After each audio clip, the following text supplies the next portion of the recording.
찬송가 337장입니다.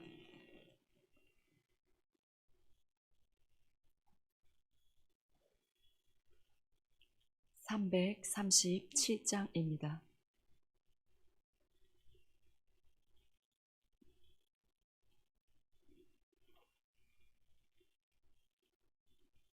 내 모든 시험 무거운 짐을 주 예수 앞에 아뢰이면 근심에 쌓인 날 돌아보사 내 근심 모두 맡으시네.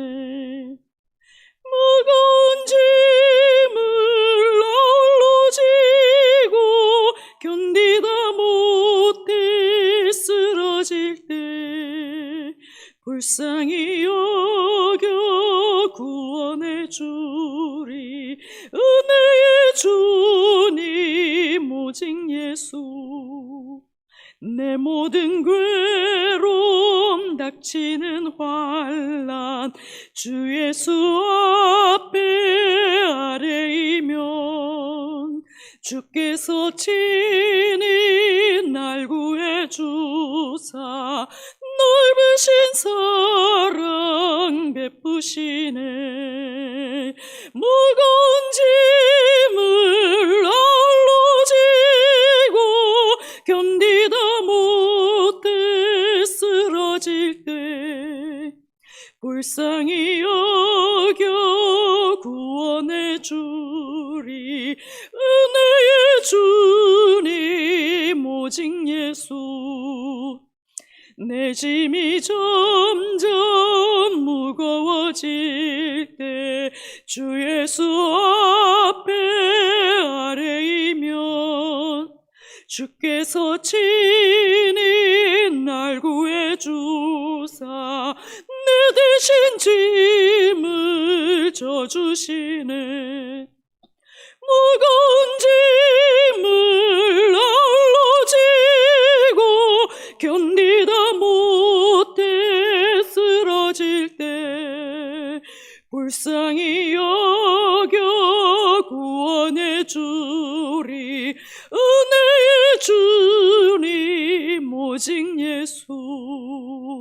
마음의 시험 무서운 죄를 주 예수 앞에 아뢰이면 예수는 나의 능력이 되사 세상을 이길 힘 주시네.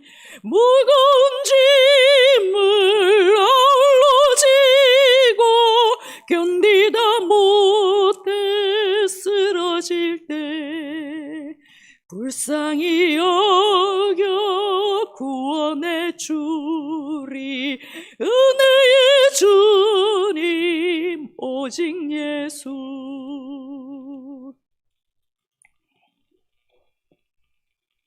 마태복음 12장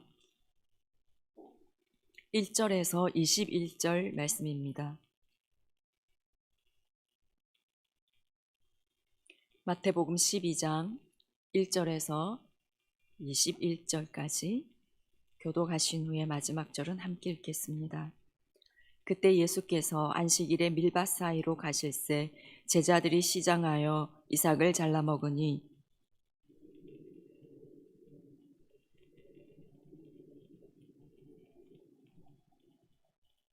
예수께서 이르시되 다윗이 자기와 그 함께한 자들이 시장할 때에 한 일을 읽지 못하였느냐?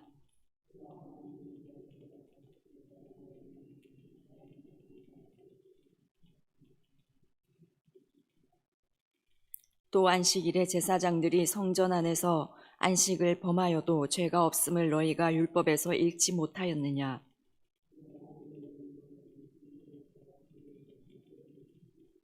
나는 자비를 원하고 제사를 원하지 아니하노라 하신 뜻을 너희가 알았더라면 무죄한 자를 정죄하지 아니하였으리라. 거기에서 떠나 그들의 회당에 들어가시니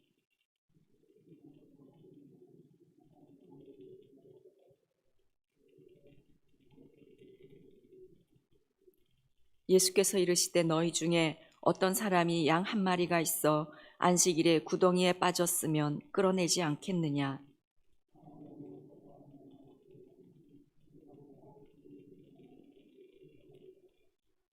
이에 그 사람에게 이르시되 손을 내밀라 하시니 그가 내밀매 다른 손과 같이 회복되어 성하더라.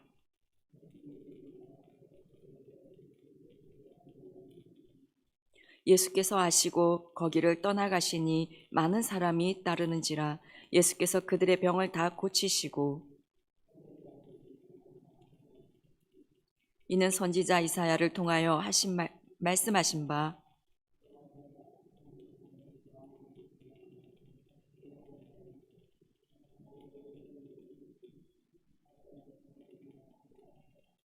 그는 다투지도 아니하며 들리지도 아니하리니 아무도 길에서 그 소리를 듣지 못하리라.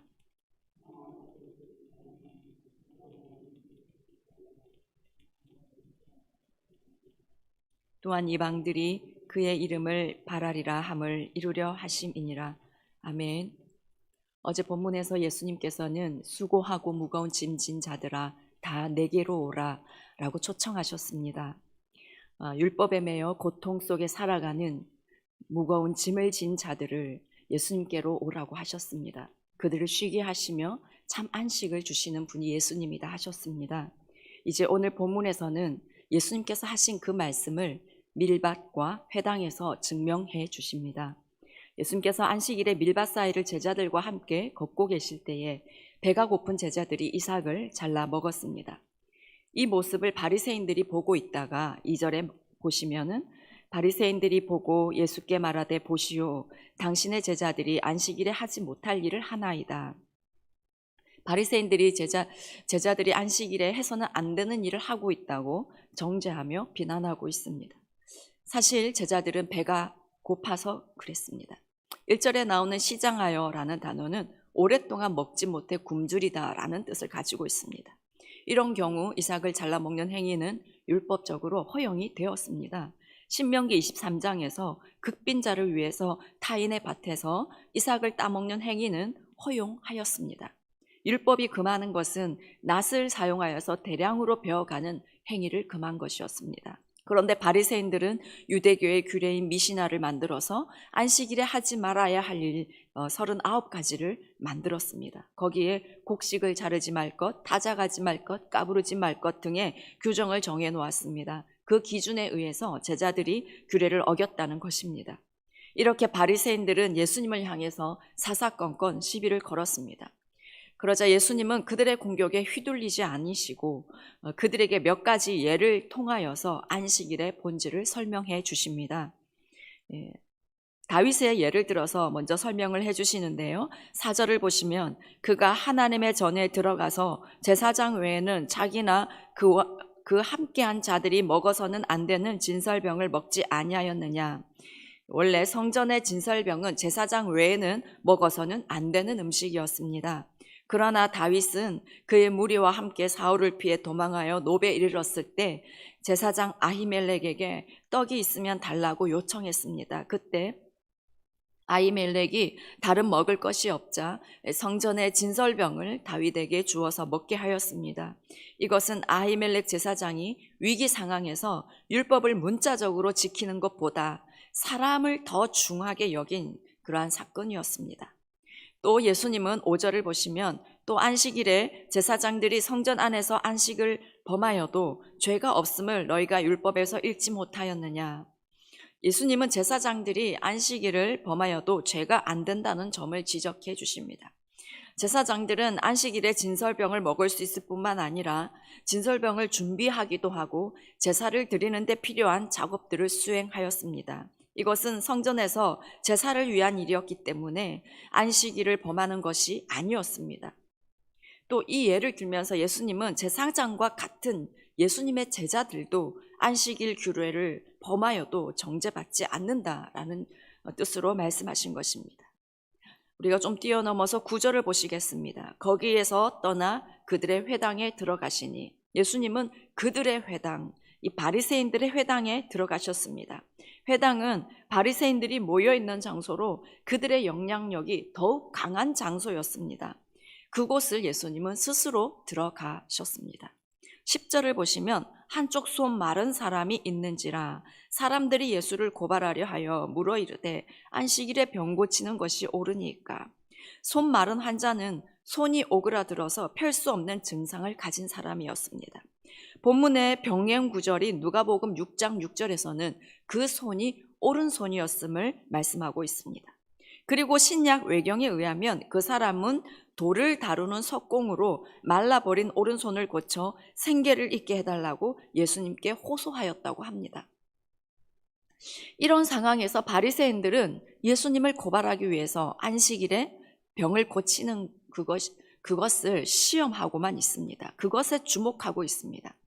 예수님은 그런 상황에서도 그 손 마른 사람을 고쳐주시면서 바리새인에게 안식일에 대해서 설명해 주십니다.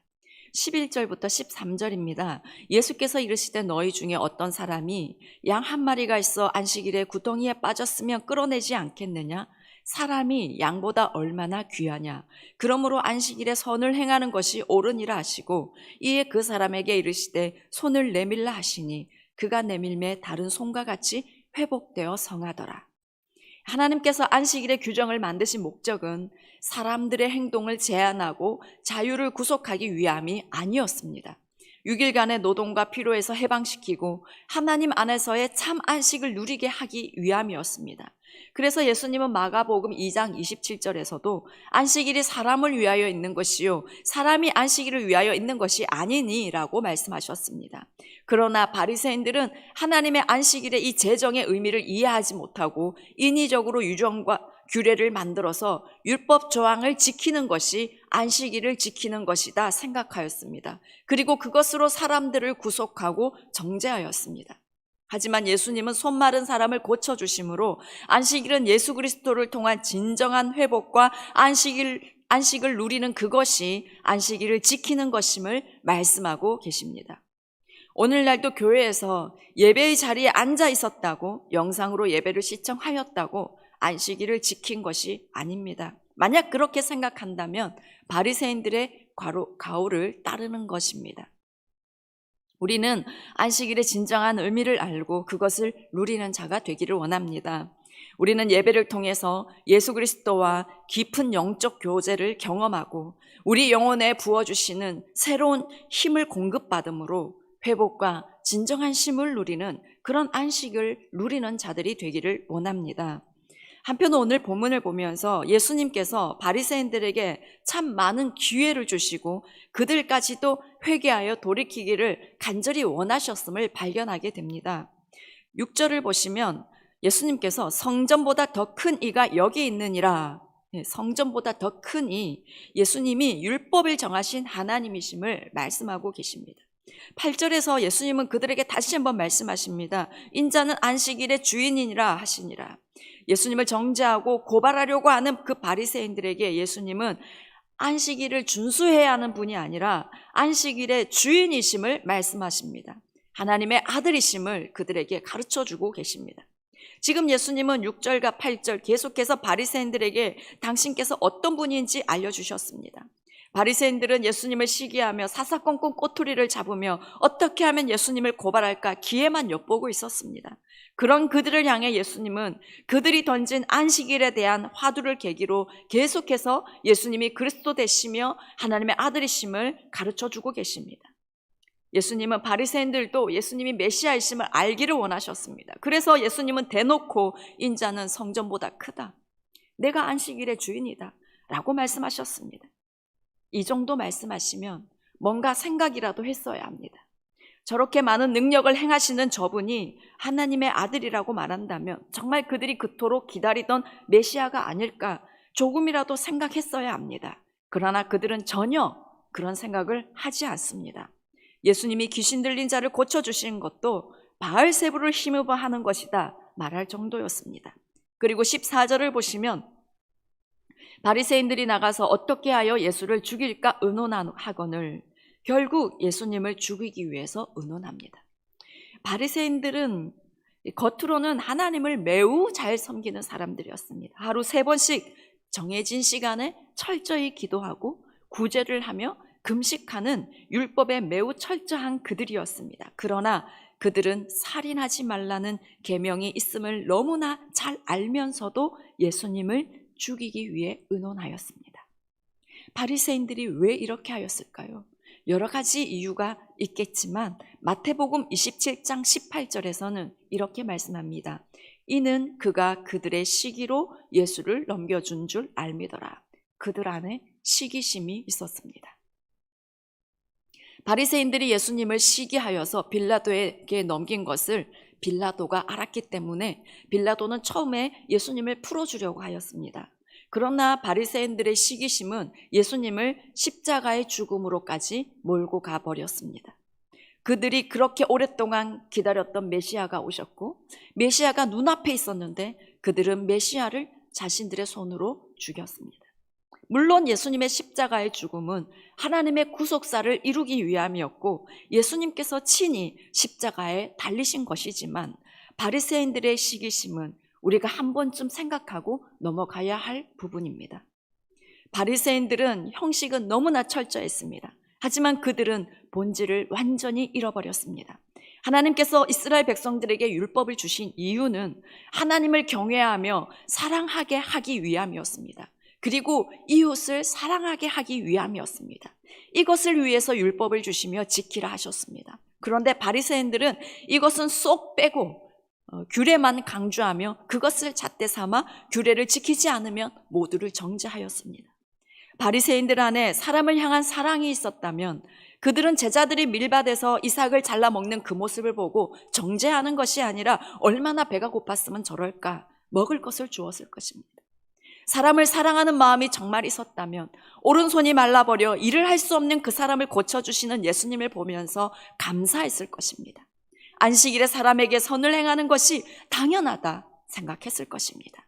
그들에게 하나님을 향한 사랑과 이웃을 향한 사랑이 있었다면 예수님께서 많은 능력을 행하시는 그 모습을 보면서 시기하는 것이 아니라 기뻐했을 것입니다. 그러나 그들에게는 가장 중요한 본질, 사랑이 없었습니다. 사랑이 없이 교회 다니는 것이 이렇게 무서운 결과를 낳을 수 있습니다. 다른 사람이 인정받고 잘 되는 것을 기뻐하는 것이 아니라 정죄하고 시기하고 그것은 결국 교회 안에 분쟁으로 이어지게 사단이 끌고 가기 때문입니다. 우리 신앙생활에서 본질을 잃어버리지 않기를 간절히 원합니다. 하나님을 사랑하며 이웃을 사랑하는 이 마음을 잃어버리면 아무리 많은 봉사를 하고 아무리 많은 예배의 자리에 있어도 우리는 결국 바리새인이 되는 것입니다. 하나님의 자녀가 아닌 종교주의밖에 되지 않는 것입니다. 고린도전서 13장에서 말씀하십니다. 사랑은 시기하지 아니하며. 우리 안에 사랑이 사라지지 않기를 바랍니다. 더욱더 부어지기를 원합니다. 예배 때마다 내가 사랑하는 하나님, 날 사랑하시는 그 하나님을 만나 경배하고 밖에 나가서는 사랑의 하나님을 이웃에게 보여주는 진정으로 하나님의 계명을 지키는 저와 여러분이 되기를 간절히 원합니다. 기도하겠습니다.